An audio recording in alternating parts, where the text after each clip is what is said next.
All right. Well, today's movie for discussion is The Last Detail. Let me get situated here a little bit. I was reminded of Bill's looking at various scenes and how different things happened through the movie. There were different parts of this movie as well that you could kind of separate and think about as different things. But in a general way, this was a coming of age movie and kind of a um, male attachment movie, if you will. Um, some notes about the production. The producer was Gary Ayers, and he was adapting or bought the rights to Daryl Poniksand's novel from 1969.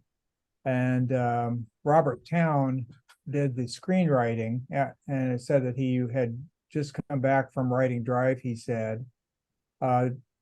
Early on, it sounds like Jack Nicholson found the script and was enthusiastic about it, but it went through some various stages before it could be produced. Um, they took out some stuff from the book. Specifically, he took out Badusky's closet intellectualism and his beautiful wife, and also his death at the end of the movie. So there's some major alterations in his character, but I mean they kind of did it in an effort to create a more lasting guy, I guess. Um, they had, I guess, Ayers talk to Columbia Pictures based on his consultant's credit on Bonnie and Clyde, but there's difficulty getting it produced. Initially, in the first 7 minutes of the movie, there were 342 fucks. So they were like totally unhappy with the language in the movie. They thought this was really going to turn people off. So he went back and kind of cleaned it up a little bit. But he did say, this is the way people talk when they're powerless to act. They bitch. He refused to tone down the language, and the project remained in limbo until Nicholson, by then a bankable star, got involved. He sent the script, and Ayers sent the script to Robert Altman and then to Hal Ashby. He said this is a picture that had a skewed perspective, and he thought that Hal had that. Hal was coming off making Harold and Maude, which was, I thought, was an amazing movie, but it was a commercial flop. So he had done that. So he had some credits to his name, and they thought he just had enough of a twisted mind that he would work well in this setting. He also was, let's see, there was I guess he was working on another movie called Three Cornered Circle, but he got out of that deal so he could work on The Last Detail. The budget for the movie was 2.3 million, which was also attractive to Columbia. It wasn't very much money, so they figured they weren't going to put a lot at risk to make this movie. So the casting, Nicholson was set to play Badusky, and then they had Bud Cort initially, who was also in Harold and Maude, but they just didn't feel like he fit the character of Meadows. So they dropped him out, and they looked around for a bunch of other people. Interestingly, they thought about John Travolta, which would have been a strange twist there, I think. It'd be hard for him to appear that vulnerable, I think. They liked Quaid, who was 6'4", even though it was not kind of a shrinking violet guy. He was big, but he was also kind of naive acting. And this, I think, was kind of a true characteristic of Randy Quaid at that time. He wasn't a very well-established actor, and they talked about how during the course of the movie, they wanted to do it in a real-time sequence so that the characters could develop as the plot developed, because they were thinking that if they tried to jump around from that, Quaid might not be quite ready for some of the later scenes. He needed to go through the story and kind of become the character. So I thought that was an interesting approach. They tried to film this in the scenes of the book, but the Navy would not cooperate with that at all. So Canadian military places were willing to do that. And so that's where they made almost the entire movie. While they were casting people, Rupert Cross, who was originally cast as Mule, became terminally ill. And so they offered to let him go ahead and make the movie, but he declined. And so that's when they picked up the other guy. And forgotten his name right now. And interestingly, I think people probably noticed that there's a brief part for Gilda Radner in this as one of the chanters. I thought, Yeah. hey, I know her. Let's see. The project stalled for 18 months when Nicholson made The King of Marvin Gardens. Goober, I guess, is a studio guy, told heirs that he could get Burt Reynolds, Jim Brown, and David Cassidy and a new writer, but fortunately that didn't happen. I think that would have made this movie 100% different. It also says that Ashby was busted for possession of marijuana while he was in Canada and almost changed the studio's mind about backing the project. What a change to today, huh? Anyway, and they talks about how they shot this chronologically, as I said already. And it talked about there was supposed to be a scene in here where the sailors climbed up on the steps of the Supreme Court, but the then Chief Justice Warren Burger didn't allow them to do that because he was retaliating to Nicholson's public criticism of Nixon, who had appointed Burger to his position. So it's like, no, you're not. So that's kind of an interesting little side note. This movie did get nominated for a bunch of awards. Nicholson, I think, won Best Actor in a couple of different places, but he did not, none of them, they got actor and supporting actor and I think screenplay nominations at the Oscars, but they didn't win any of those. So it was not a completely successful thing that way. As everybody knows, the plot was sort of the two sailors picking up the guy who was being taken to prison because he had tried to pill for $40 from a charity thing, and it turns out he was basically a kleptomaniac and really couldn't help himself. He didn't even get the money, but he pissed off the wife of the commander who wanted blood from him, so they sentenced him to 8 years in military prison. And so the general injustice of that was kind of brought out. And in today's movies, I think we would see that probably they would be advocating for some kind of mental health intervention with this rather than to just throw him in the slammer. But, you know, this is a different time. I thought about this movie in the context of Jack Nicholson's career.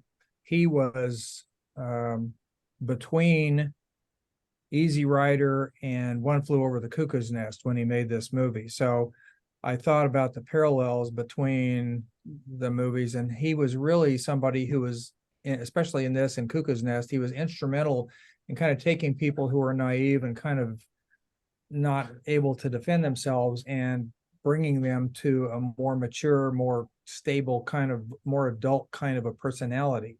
So I thought that was that's kind of how he was doing things at that time. And I think he maybe was even selected for that kind of a role.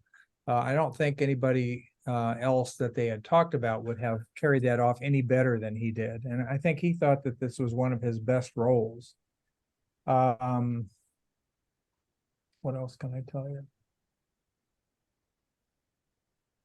Money? The budget was 2.3 million. It made about 5 million. Wow. So it wasn't a huge success. It when it went to the box office in California for its release, it made like $490,000 or $49,000 or something like that. But that's just the launch of it.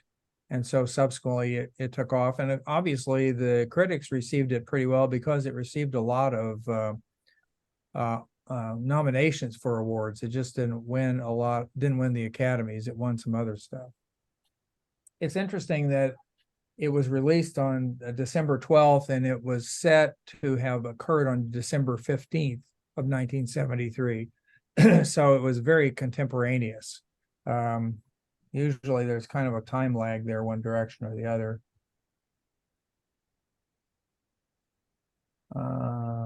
Let's see, they said that the studio decided to give the film a limited release to qualify for Oscar consideration and a wider release after that in the spring of '74. by the time of wide release, any Oscar hype was gone. And it was on, let's see, this is interesting. It was released on VHS and Betamax, and then on Laserdisc and Capitance electronic disc, which I don't even think I've even ever heard of. Video discs, and then on DVD. Sony released it on DVD in December of '99. It was made available on Blu-ray by a boutique label, Twilight Time, in the United States in 2016. So release over the course of time. The critical response to this, there was a New York critic, Vincent Canby, who said that at that time Nicholson's performance was by far the best he had done so far.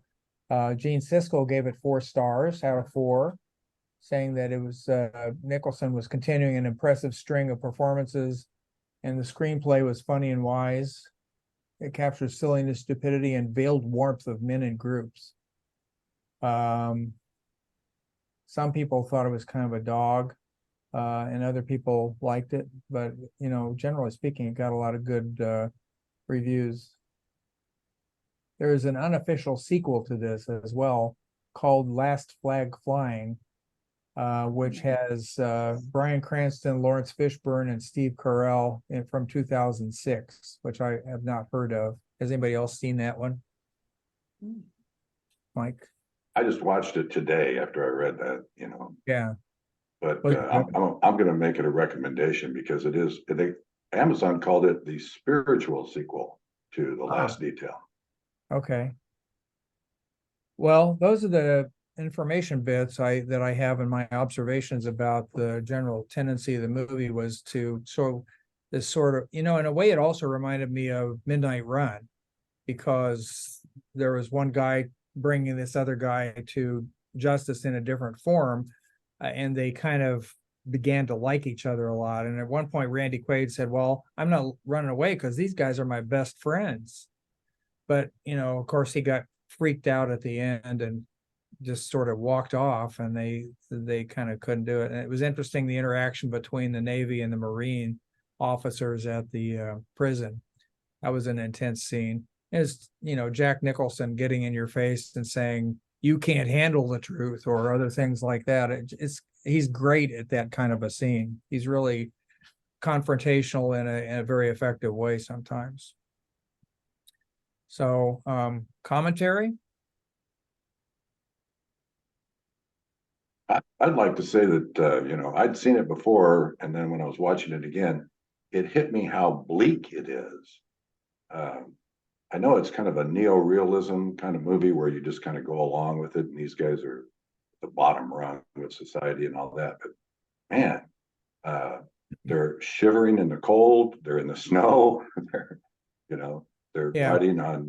They're hanging out in bus terminals and train terminals that are crappy. And I think that adds all to it when it comes to it. I think it's kind of a subconscious thing about. Even in the shot behind you, Nicholson is freezing his gonads off, but they're out there, and for some reason, they're trying to give this guy a good time at the same time. It's kind of an interesting, contrast, I think.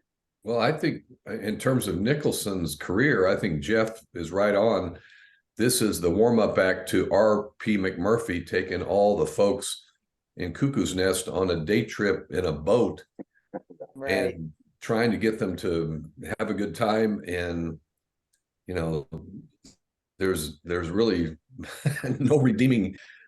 It's just he has nothing to lose, so why not? I think the characters, the people who are on the last detail, are as miserable as the prisoner who they are taking. And so there's a camaraderie there because they find themselves in this miserable situation, and he tries to make the best of it. And in Cuckoo's Nest, he took him on a fishing trip, and on this, they took him to a bordello and drinking and trying to figure out how to give him one last fling. I think it was a very, very similar and a prequel to Cuckoo's Nest. The regarding the bleakness of this was shot with natural light on purpose. And there was some criticism from some of the critics about the photography, that it was patchy and it looked like the director didn't know what he was doing. But I think this is all planned. I think he did this on purpose to make things look the way that they did. So I would disagree with that critic. I don't think he had his head wrapped around what was trying to be achieved there. All right, I'm going to default to my usual shtick of characters starting one place and ending another place. So you'll just have to put up with it, okay? In the beginning, I think they had one view of this guy, and as the movie went on, they encouraged him to be more of himself and to stand up for himself. And at the end of the movie, he did. He ordered his eggs the right way. Right. And I think when he ran off, because he told them he didn't want to run off because it would reflect poorly on them if he escaped. Right. But he wanted to show them that he had the ability to stand up and run off. But I don't think he ever intended to get away. I think he intended to be caught, just as a sign of I've listened to you. I know I should be more proactive on my own behalf, and this is proof that I'm doing it, but I'm not going to do it to a point that gets you guys in trouble. And in return, when they had a chance to put him under the bus, they said, no, he didn't try to escape. So they switched roles, and they were both protecting of each other, which I think, in me always trying to find somebody who's starts with one character and ends with a better character. That was the exchange. And the movie, I think, was redemptive, in those ways. So, and I won't say anything more about the arc of character in this. It's okay. What did you guys think about the whole chanting business? That was like when part you of the recommended era. the movie, when you recommended the movie, I said to Joan, I think we saw this, and I think there's some sort of a Hindu chant thing going on. That's all I remember about it. So it stuck with me 40, 50 years later. I remember it being in, Nam Myoho Kyo, in Tina Turner's transition, when she started recognizing herself, and chanting started that, and that kind of connected to this guy, that when he started believing that if I chanted, I can change things. I just thought it was an interesting connection, in terms of, I think I've said this before, nobody does wacko like Jack Nicholson. Nobody. And since we've been doing a lot of Jack Nicholson movies lately, I kept looking at the majority of his acting, to me, is very similar. It's that a little guy that's going to push his weight around, or his little weight around, by that aggressiveness. And he does that, in not so much in Easy Rider. In Easy Rider, he's kind of laid back and Southern and, a gentleman. But in Cuckoo's Nest, in this Last Detail, in what's a couple of others that he's done, he's always this crazy, that kind of just his emotions just fly out of him. Few Good Men fits in there. Few Good Men fits in that. Yes, Yeah. exactly. And there's always that thing that's that crazy kind of, and then he changes it a little bit in his later movies. But I always there's a part of me, and I think he's a good actor, but there's a part of me that kind of sees that similarity that kind of bothers me. It's like he's found this technique that works, and it does work. I'm not disagree, but he kind of uses that in all of his characters. The ones where, and when I was thinking about bringing it, a movie tonight, I thought, well, maybe I'll do another Jack Nicholson where he's a completely different character. That would be like Something's Got to Give, or As Good as It Gets, But again, when I looked at those movies, I said it's still, I mean, he's a little more calmer, but it's still that same kind of character. So, he's always the guy that is after women and is snarky, and I don't know. Anyway, I love him. I can't say I don't, but sometimes it just bothers me that when I see, especially seeing them all in a row like this, to see that same character that is going to yell and scream at somebody, and just that's how he gets his way, by yelling and screaming. Anyway, that's that female take on it. Sorry. I think, some actors have different kinds of energy, and he kind of has an anger energy. There are five or six essential emotions that they talk about.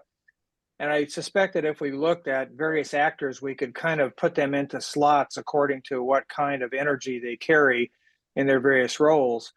Some of them are very versatile, and they can bring a lot of different energies in depending upon what the role is. He happens to have that energy that you're talking about that really is aggressive, and he can get in your face and yell and, get his way about things. Even he's still a pretty forceful character, even in those milder movies. But it's just a thought I had that, if you think about the different categories of emotions, some actors are better in some of those than others. That's true. That's true, Jeff. Yeah, you're right. That energy that he has is always that. It's just underneath the surface, and then it blows. Yeah. I think his skill is in the movie, and I started watching some Jack Nicholson YouTube videos, and the way he's portrayed, kind of like accepting Academy Awards and things like that. He's really at least a different person than I thought he was. I mean, all these YouTube videos, he's like, the people that he associates with talk about how prepared he is to do his roles, and they also talk about that he's like a team player. And there was one other thing that I wrote down about him. He's a shy person too. He's like much more shy than you would think Jack Nicholson is. Like you think he's out there, but so he's a different type of actor, I think, than what we realize. So right. He has been one of the great ones, I think. Yeah. How many people saw this in 74? I didn't. I didn't. This is the first time I've seen it. Yeah, me too. I was curious whether you thought the popularity of the movie was affected by culture pieces from just having ended the war and the country being still against the military. I just wondered if it was affected by that. I love the movie, but I don't know. I want Jack Nicholson in it then, but does it play better 10 years later?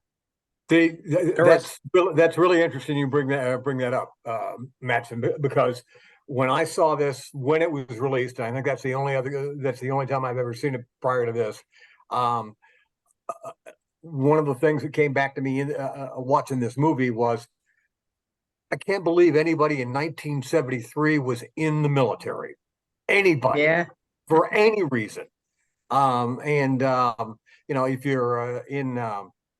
If you're in the military in 1973, I don't know where your career or your life takes you. And there are scenes in this movie that demonstrate to me just some of the absolute institutional stupidity of the military that I've had a difficult time shaking my entire life.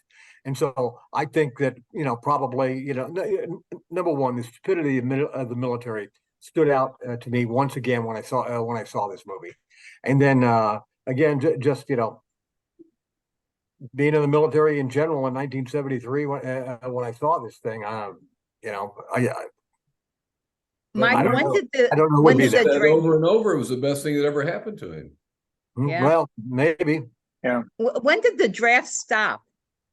74. 1973, I It think. was 73, Oh, okay. I think. So Or maybe these it guys, was 74, now that you mention it. Because I was in the last draft, but my number was drawn in 73 and it was ended in May of 74, 5 days Okay. Never before I get was to drawn in report. 73. We all got drawn in 71. Yeah, that's what I remember. Yeah, that's what I remember as well. Well, I maybe Yeah, I not remember drawn. early I guess 72. that's when I was eligible.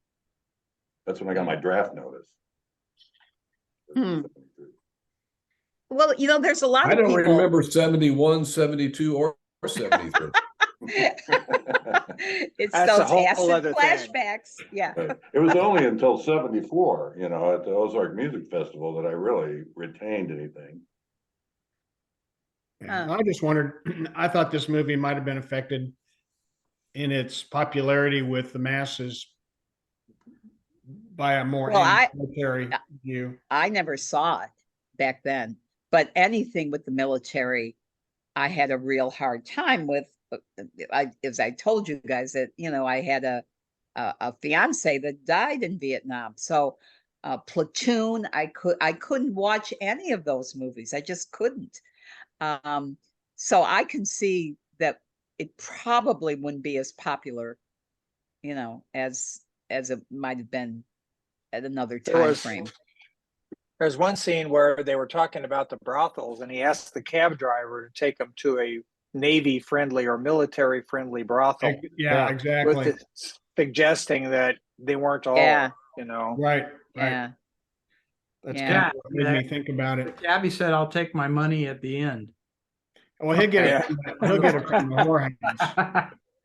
But at the same time, I think the military, for some people of color or people that have, going into the military was a way of kind of changing their life.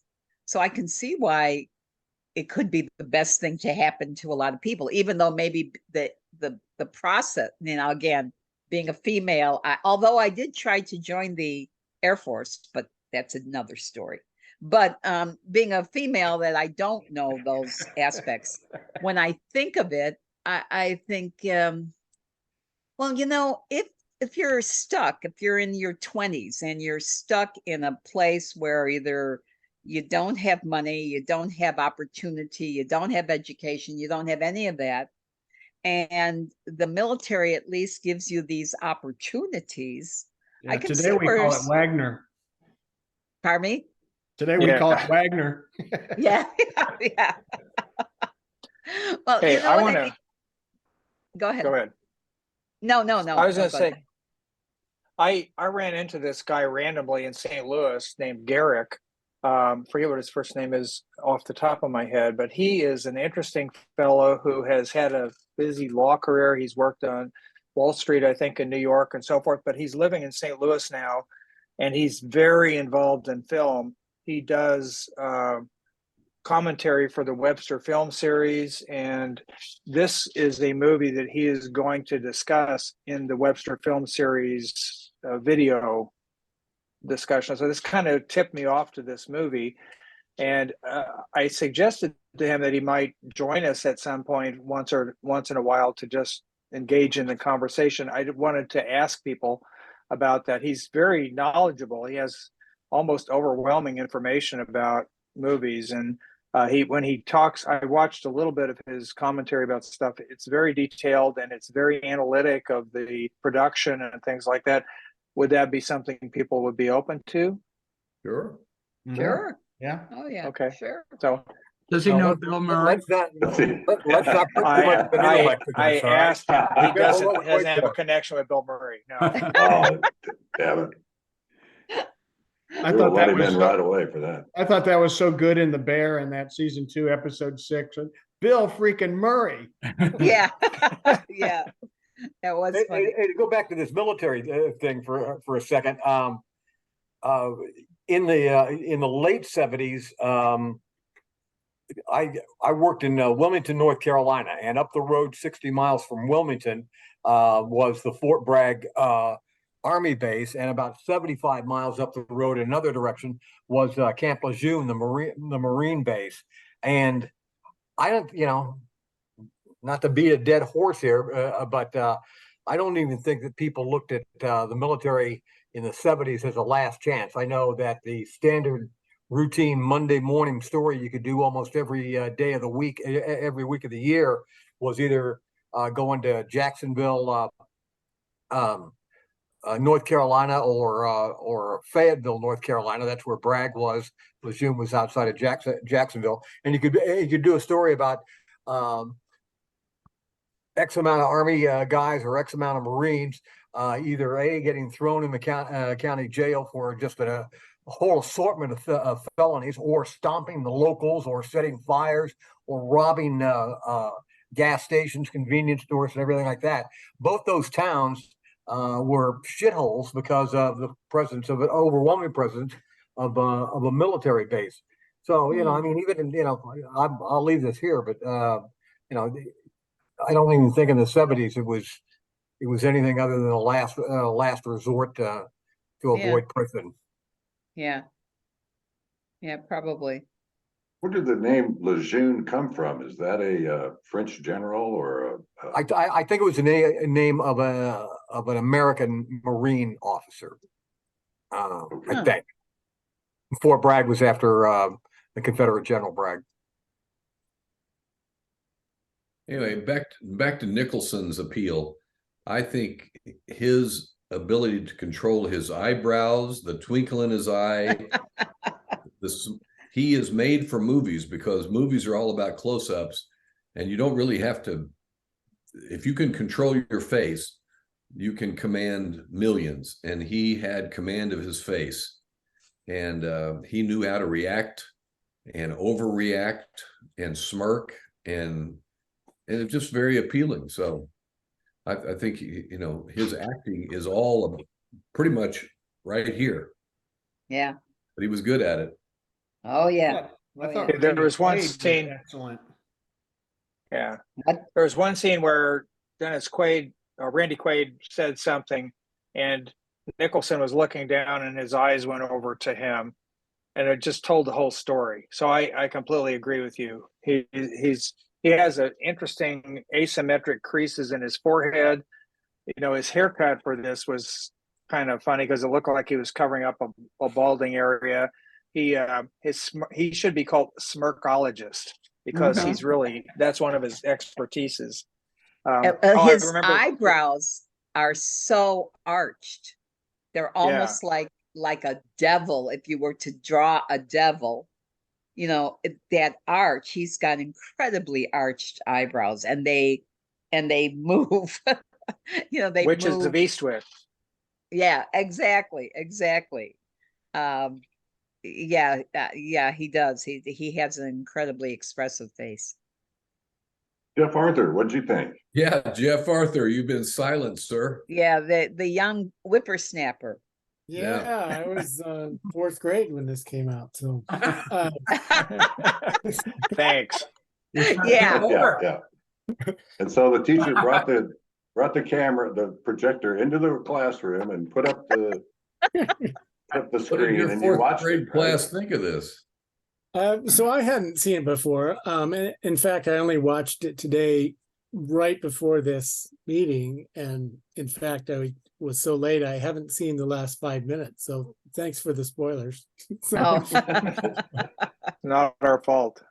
But no, Mahoney was talking about military being, back in the '70s, I wouldn't know, but I graduated from high school in '82. And at that time, at least in my mind, you went into the military if you didn't have any other option, which course, I thought I had lots of options, but it turned out, you know, there's been a few times in my life that I wish I had gone into the military and gotten some experience and instead of other things that I did. But besides, I mean, well, that's another story, but you can get some good benefits out of being in the military. But anyway, the movie itself, I enjoyed it. It wasn't a great, awesome movie, but you know, I did enjoy the Jack Nicholson stuff a lot. I do like his acting. So yeah, it was an okay movie. I'm kind of Definitely. curious about what people's take on the ending is. I mean, I know we mentioned it a little bit, but I thought it was a little flat, the ending. I mean, I haven't been the first time I'd seen the movie. I was, you know, that's what I was anticipating, that something really spectacular was going to happen at the end. And in the end, he runs off and Nicholson catches him and beats the crap out of him. And, you know, and the last scene is they're walking away, you know. I thought maybe the last detail would mean that this was going to be the last detail for all of them. And they were going to head off and go to Canada, or, you know, something a little more spectacular might happen. Did anybody else think the ending was, did they think it was a great ending, or did they think it was a little flat? Or Well, apparently in the book, Badass died, so that would have been a little bit more dramatic. I don't know how that happened. yeah, that'd be interesting to know. Yeah. Like Gary was saying though, the arc is complete. He's gone around full circle, and then they had the opportunity to really put him away, Randy Quaid, but they reverted back to their, you know, bottom of the strata thing where they are against everybody, and they said, "Oh no, he didn't try to get away," and he obviously tried to get away. That's my picture, is him doing the signaling right before he turns around and bolts. Doing the Bye-bye. semaphores and then walking Right. out. He's going, "What's he saying? Bye. Bye-bye. What?" And Jeff, spoiler alert, Jeff Arthur, spoiler alert. Oh, sorry. I saw that. You saw that part. Jeff and I were at a picnic yesterday, and Jeff had not seen it, and he came up to me and he said, "I haven't seen it yet, so no spoilers." And a guy that was at the picnic said, "What movie is it?" And I said, "It's The Last Detail." And he goes, "I'm the Shore Patrol. I am the Shore Patrol." I thought of that when I saw that scene. Well, Bill, you're right. I mean, they both, when they get done, they deliver them to the Marines. Then they kind of shake hands. I'm going to New York. I'm going here, and away they go. Yeah. I mean, been, You know, been nice for I thought having just watched, you know, Easy Rider 7 or 8, 9 days ago, and then seeing this is a hell of a performance from Nicholson. But in some respects, I thought it paled a little bit to Easy Rider, and only because, you know, I've literally seen them both in a couple of days. They're very different, and they're distinctive. But you know, Nicholson and Easy Rider is a lot more vibrant to me than he is as Corporal Badass here, whatever his name is. Yeah. So do you think they blew it? Not on this one, no. I see what you did there. Very good. They drank a lot of Schlitz. Yeah. Yes. Oh, Oh my yeah. God. Schlitz. Geez, Go to what St. about that Louis. hotel room? They just trashed it. Jeez. What was the other one they were drinking? They're drinking Schlitz, and they were drinking something. Pat's Blue Ribbon. That's was- Blue was Ribbon. the other one. Yeah. Yeah. Okay, so gentlemen, I will ask this as a female to all my males here. Is going to a bordello a rite of passage for men? I never went to one. Yeah, me either. I'll tell you what I think, Donna. I think at a time it was back in the 50s and 60s, maybe in a family that is well off. It might be a rite of passage for the, you know, upper middle class father to say, "Okay, son, I'm going to take you with me to the bordello," or whatever. But I don't know I that. see. I don't know that that touched our generation where we just came up on our own. And we were in the, well, just on the cusp of the summer of love, and things were just, a whole lot Yeah, different. a lot more Birth freedom. control was That's what around bars then. Yeah. are for. Yeah. I think it was a rite of passage for folks that were in this military class still. I'll bet you there were lots of guys who had their first experience in a bordello. Yeah, and Nam and Right. places like that. Sure. Yeah. Well, I have a Donna, in the places that you worked, did you see a lot of young women? girls got to do what a girl's got to do. And pay for college, you know. Yeah, something. Got to do something. Oh God. I did have a girlfriend that was a single mom. She was from Puerto Rico, and she wanted to send her son to a bordello, which I always thought was so strange. But she just felt like that a woman, an older woman, could explain things and better than learning anything on the street. I don't know, but that's, I mean, that was her take on it. But next- again, The next She time was- we're together, ask Dylan about his initiation at a bordello. oh, uh-oh. It will. wasn't promoted by Joan and me. He just happened to in there. I see. Okay. I will. Of course, every time I saw Randy Quaid, I had to keep thinking about, Cousin Eddie and National Lampoon. So, you know what I mean? It's like, okay, Was this his first film role, do you think, or? I think so. What? Wasn't the Last Picture Show before this? Yeah. Oh. Yeah, but I don't remember Randy Quaid being in that. He wasn't? I don't think so. I think Dennis Quaid might be in it. Last Picture Mm. Show? Yeah. Wow. Yeah, it might be Dennis. I don't know. Look that up. Yeah. What? Timothy he was in- Bottoms was in He was that. in What's Up, Doc, and he was in The Last Picture Show. Oh, sure. very There you good, go. Gary. And Gary, after, you win the prize. and after that, Paper Moon. Yeah. Then Hmm. he went off the wall crazy. Right. Well, he was pretty good in Midnight Express. Mm-hmm. Mm-hmm. So Donna, I heard you talking earlier. You saw Mission Impossible. Have you seen Indiana Yes. Jones? Yes. I saw them both. And Did they would- use I the same go- train in both? Pardon me? Did they use the same train in both? Because No. No. Well, I don't know, but I do know that I liked them both. Indiana Jones, of course, as I said, it's not a Spielberg direction, but it's still Indiana Jones, and I loved seeing Harrison when he was young, and then I loved seeing him old, and it's interesting, but it's an Indiana Jones. It's what I expected, and it's what I got. Did you And see the Mission prequel? Impossible. Pardon me? Did you see the prequel before the movie? Of It was what? like a 20-minute pre-trailer to the Oh, no. feature. No, I never saw that. I just saw the movie. If you go to the I just movie, show up 20 minutes early. Really? But it was only previews. I mean, I was there 20 minutes early. There's a whole history of Indiana Jones prequel that plays. Oh, and I missed it. Yeah. Because I was there early enough.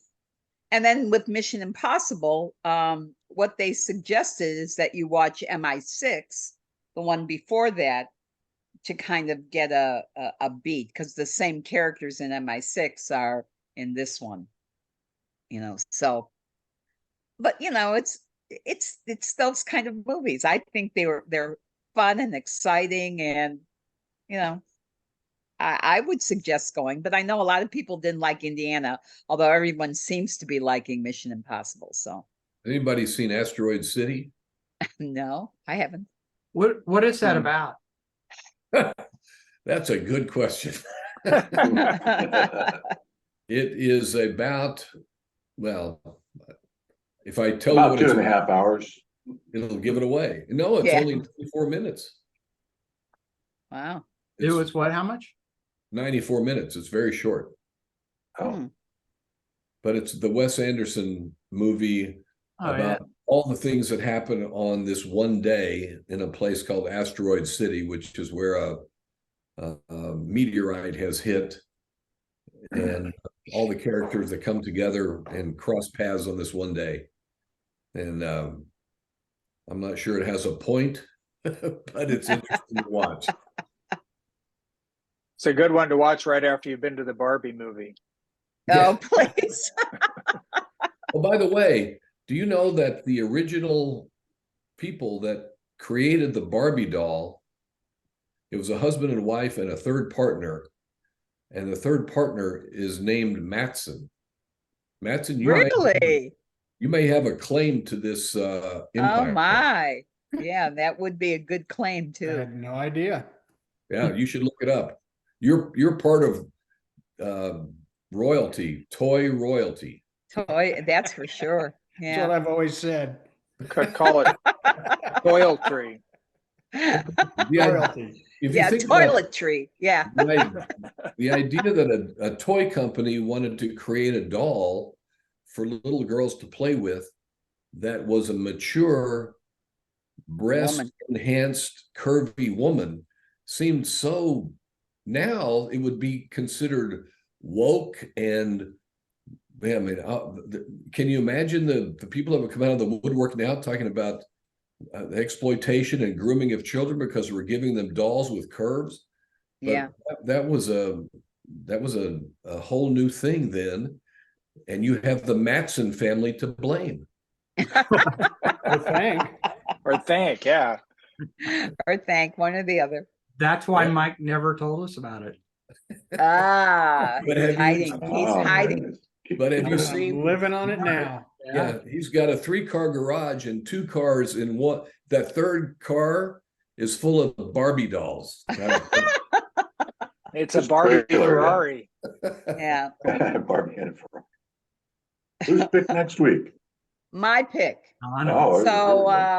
Oh, So gentlemen, I've been, I was concerned because I didn't know if you had reviewed this or not, but I talked to Bill this afternoon, and I guess you've had it as a recommendation, but not to watch it, and that is Mulholland Drive by David Lynch. So I think I was hoping that it would be free, but I don't think it is.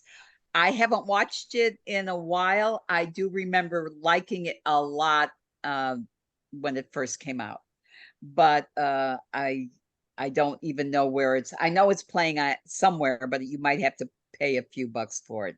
Well, Mea culpa. So sorry. if you remember last week, Terry said he can go watch it at that theater that he's got by him. Yeah. Oh, that's right. That's right. That's one of cinema. Terry's favorite movies. He's going to love you, Donna. He's tried to get me to pick it many times. He won't Oh, do really? it. Well, he's Oh, on really? this artist kick, where he has Yeah, a I know. He artist wants to bio stay kick away every from time. screen time. I think he's not going to go on screen for the next year or something. That's what it sounded like.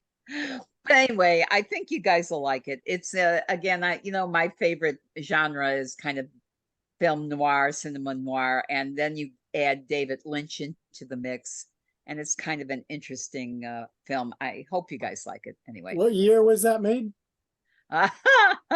Good question. I don't know. 90, Probably. 94, 95. I was going to say, yeah, the early 90s, maybe. Yeah, probably. But you got to do the early one with Naomi Watts, Jeff. The one with Naomi Watts, because I think there's another 2001. one. Pardon me? 2001. Oh, good. Oh. So, I've made it past the millennial. Okay. That's nice. Okay, good. Yeah, there have 2000 been a bunch of Mulholland Drive. Yeah, but this one is the movie, and I think there's some series, that Mulholland Drive series, but this is the first one. So Anyway, hope you like it. Sorry if it costs you any money, but you guys are rich. Yeah. So And I was surprised on this one. I watched it on Amazon and it said on Real Good, it said $3.99 yeah. and I got a $3.99 credit from Amazon. I don't know if it was Amazon Day or Prime Day or Oh, Prime Day, What maybe. Huh, No. interesting. it was 0. Oh, very good. So you just Well- watched it, Mike? Whenever that was, Wednesday. The 12th, yeah, 12th, 11th and 12th was Amazon days. Are you talking about, Yeah. you're talking about Last Detail? Yeah, yeah, Oh, I see. Oh, yeah, because it was on Prime Yeah. or one of the choices. okay. Well, I Where's hope this you get a credit again. If you ever get confused about how many streaming services you're subscribed to, you should have your credit card compromised and get a new credit card. And then you find Oh, out. and then they start charging your old credit card. They send you messages and you go, "Hey, you're charging. Hey. We're going to have to cancel your subscription." Oh, okay, good. Go for it. And you find out how many people you've subscribed to. I know. Oh, too many. Too many. Yep. We've got a couple of minutes. Anything, I was gonna throw out the spiritual sequel to The Last Detail. It's called The Last Flag Flying. Came out in 2017. And it was by the same novelist. He wrote a second novel, Panaskin. It's directed by Richard Linklater. Wow. And it's oh, I got like Richard Linklater. Yeah. Bryan Cranston plays the Jack Nicholson character. Lawrence Fishburne plays the mule, and Steve Carell plays the Randy Quaid character. And it's Wow. Steve Carell's son has died in Iraq, and he goes to his old buddies and says, "I want you guys to go with me. I have to go get his body."